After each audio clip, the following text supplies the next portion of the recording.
Progressive Shorthand Monthly, September 2021. Exercise 9 and 10. Get ready. Start.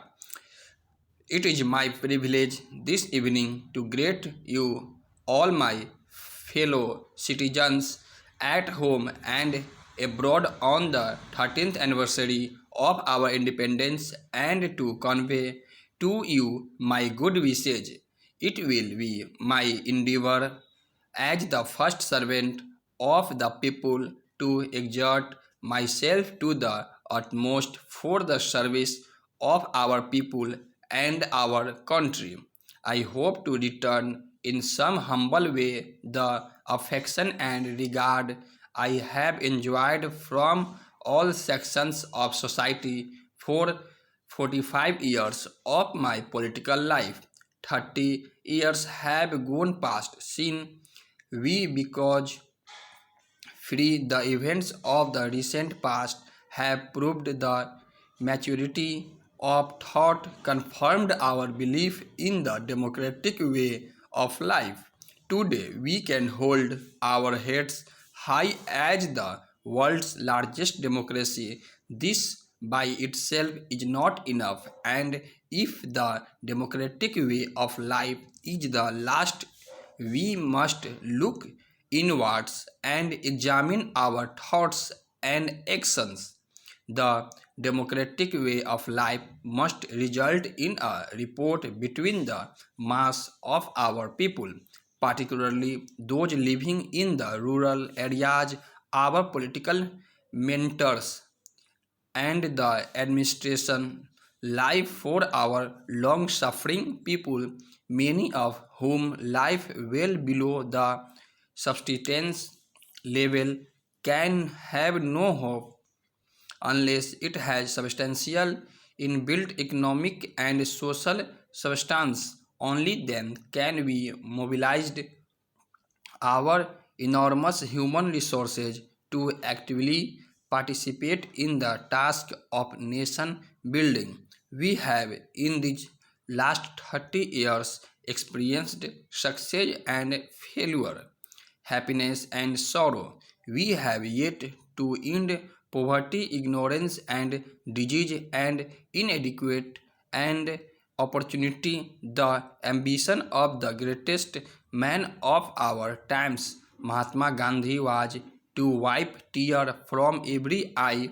Our work will not be complete until these noble objectives have been achieved. India lives in the villages, and these simple folk are our richest heritage. The 5 year plans for socio-economic development have no doubt yielded some result, but has their impact been substantial? Have the benefits of planned development closed to the remote village and the weaker sections of society? Until I assumed of the office of President of India, I was a Kisan working in the fields in sun and rain. I know at first hand the difficulties which millions of our countrymen face even in obtaining the basic necessities of life like drinking water, facilities for education and health.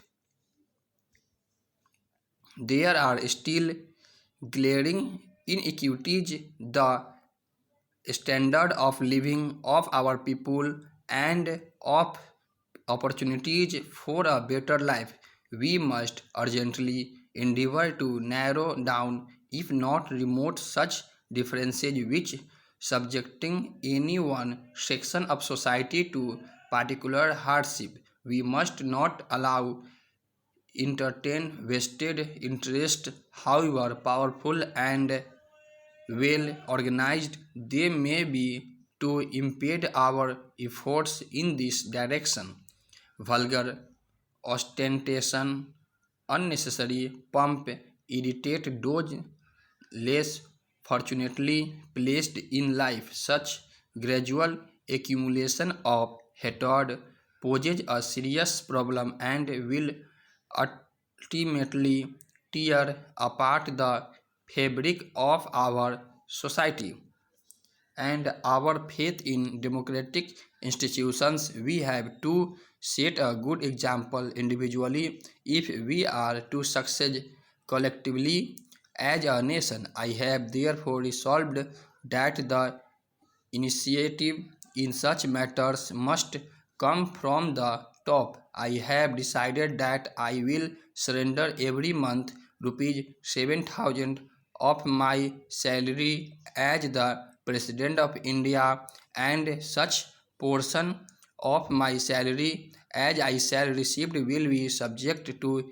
income tax as in the case of an ordinary citizen. I have also decided to move out of Rashtrapati Bhavan into a simple house which will not be inconsistency detract from the dignity of the high office of the President of India. I will also effect considerable reduction of expenditure at Rashtrapati Bhavan. I have asked the government to locate for me some such suitable place where I and my staff can be accommodated in reasonable comfort but at considerably reduced expense to the exchequer. We have been trying to reduce inequalities among the various sections of our people. I am particularly concerned about the lack of uniformity in approach and principles and the inadequate pace of progress in the implementation of land reforms and in the enforcement of controls over the growth of monopolistic tendencies in the non-agricultural sector. Such monopolistic growth of view vested interest has assumed serious proportion over the years. Political corruption, demoralization in the public service, and a deterioration of standards in public life are directly related to black money and pressures which a few antisocial elements in our society can exert to disrupt national life. We are today worried about rising prices which affect even the basic necessities of life. The upward aspiringly prices show little sign of abatement. A small sector of our community who are better organized are managing to obtain illusory reliefs from such time to time. Such reliefs are unfortunately neutralized even as they are announced by the mechanism of a very watchful and unscrupulous section of our society which preys on human misfortune. Stop.